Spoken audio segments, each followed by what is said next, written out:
Huwag kang mag-alala, ma'am, sa security ko.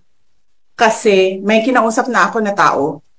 Sinabi ko sa kanya, kapag pinatay ako, patayin mo si BBM, si Lisa Araneta, at si Martin Romualdez.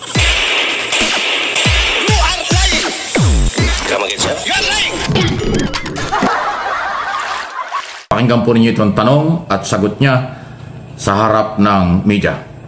Nasa posisyon or ng mga kayang labanan itong napakarami na pong ginagawang korupsyon at krimen laban sa taong bayan. Ano po ang pwede nyo maging remedy para matapos na ito, lalo't nagsisigaw na po ang taong bayan na mag-people power? Pinapalabas nila ho. Mga vlogger nila yan eh. Huwag kang mag-alala, ma'am, sa security ko. Kasi may kinausap na ako na tao. Sinabi ko sa kanya, kapag pinatay ako, patayin mo si BBM, si Lisa Araneta, at si Martin Romualdez. No joke. No joke. Nagbilin na ako, ma'am. Pag namatay ako, sabi ko, huwag ka tumigil hanggang hindi mo mapatay sila. Yan o. Yan ang problema. Ano ang inyong masasabi po dyan? Yan po ay may tuturing ko bilang political vlogger Pilipino, nagmamalasakit sa ating bansa, sa ating administrasyon, dahil atin itong Pilipinas. Threat na po yan, pagbabanta na sa buhay ni Pangulong Marcos Jr., First Lady Lisa Araneta Marcos, at House Speaker Martin Romualdez. Malinaw ang sinabi niya. Huwag kayong mag-alala, ma'am, kasi tinatanong siya nung nag-i-interview sa kanya na vlogger nila. Meron na daw siyang inutusan na pag siya'y nawala. Hindi ko alam kung bakit siya mawawala. Sabi niya gano'n eh. Meron akong inutusan. Nagagawa. Laban kay Pangulong Marcos, First Lady at Speaker. At hindi daw nagbibiro siya. Ang sagot daw ng kanyang inutusan, meron na eh. Yes daw ang sagot. Gagawin. Ang tanong, ito bang ganitong pahayag ng isang pangalawa na pinakamataas na opisyal sa ating bansa? Normal ba ito? Di ba dapat ito'y iniimbestigahan na? Dahil ito na ay magiging threat na sa national security ng bansa, ng First Family at ng Speaker of the House. Ang kanyang binabantaan at gusto niyang mawala ang buhay, Pangulo, First Lady, at ang number 3 na pinakamataas ng opisyal, Speaker of the House. At yan ay kanyang ginawa sa loob mismo ng Kongreso, kung saan ayaw niyang umalis sa loob ng Kongreso mula pa nung isang araw. Matapos makulong ang kanyang Chief of Staff na si Atty. Lopez, nagpunta siya ron at doon na siya nag-uopisina, doon na natutulog sa loob ng Kongreso.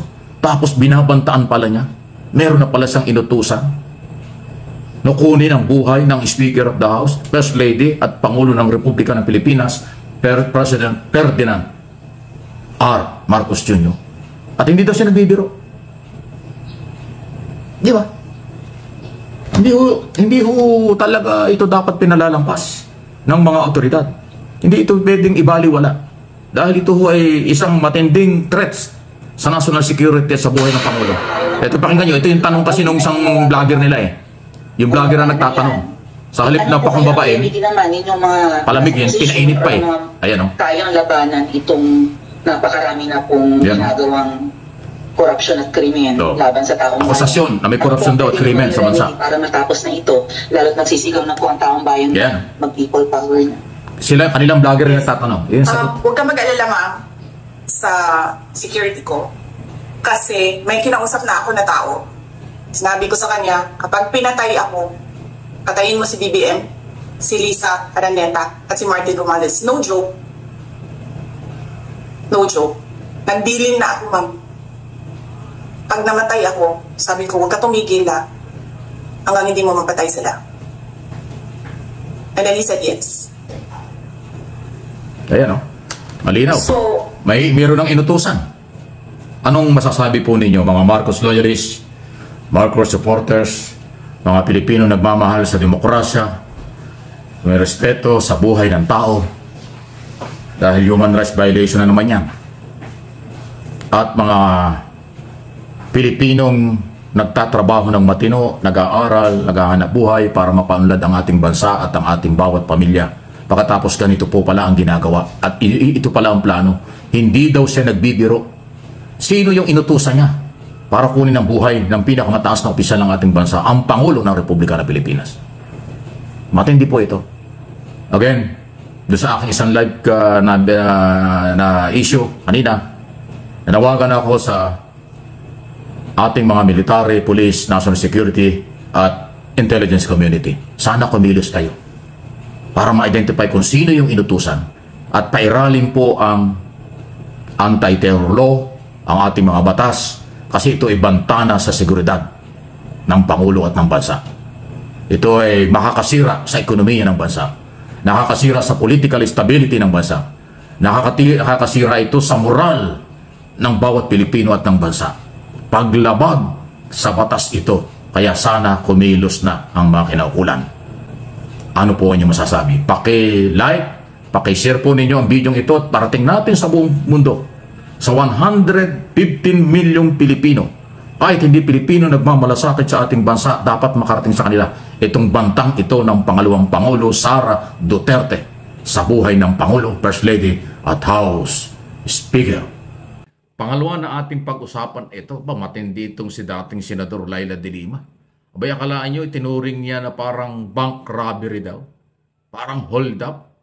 Yung ginawa ng Office of the Vice President at ng kanyang mga tauhan sa pag-withdraw ng pera sa land bank o pag-aaring bangko ng gobyerno. Ito'y matapos nga pumutok doon sa Blue Ribbon Committee ng Kongreso na nakapag-withdraw yung isang nagngangalang Gina Acosta ng nagkakahalaga ng kalahating bilyon, 500 million, dahil 4 na beses nag-withdraw cash, cold cash, ng 125 million na parang over the counter. Sabi ni dating Senador De Lima, over the counter lang eh. Na-cash yung ganong kalaking pera sa napakaiksing panahon at hindi malaman kung saan dinala ang pera after ma-withdraw. Nung withdraw, inilagay lang sa bag, tapos umalis na ng bangko, nawala na yung pera. Hanggang ngayon, di malaman kung saan napunta yung pera. Yun po sinasabi, kaya inihalimbawa niya parang hold up, parang bank robbery. Ang ginawa ng mga tauhan daw ng Office of the Vice President sa Land Bank, Shaw Boulevard, Mandaluyong. Ganon din ang ginawa doon sa Land Bank sa office o compound ng Department of Education nung si Inday Sara Duterte ay sekretary pa doon. Nag-withdraw din ng 37.5 million over the counter. Kaya alam nyo, dito sa isyong ito talagang may problema. Mukhang pati bangko rito ay masasabit. Bakit nakapag-withdraw ng ganyang kalaking pera sa napakaiksing panahon? Ang sabi ho ng mga taga-bangko na humarap sa hearing, mga 5 million lang ang standby cash nila.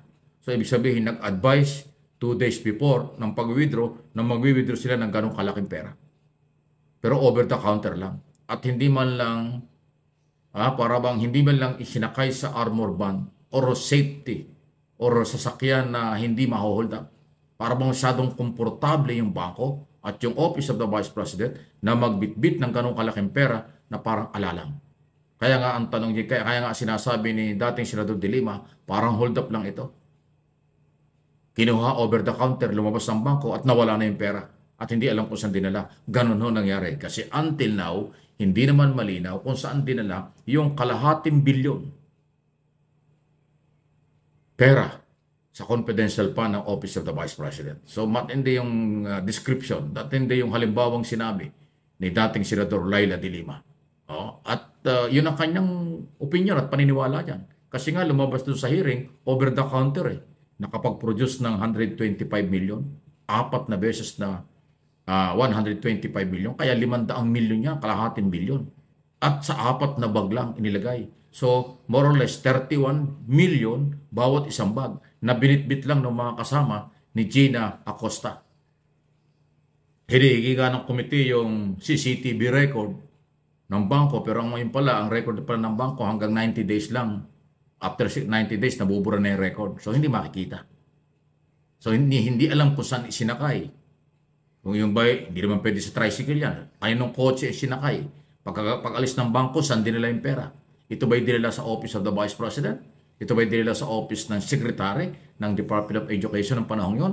Ito kung saan dinala? Kaya ngayon, pinagdudahan, baka sa bahay dinala ito. Kasi kung sa bangko dinala yan, kukwestiyonin niya yan.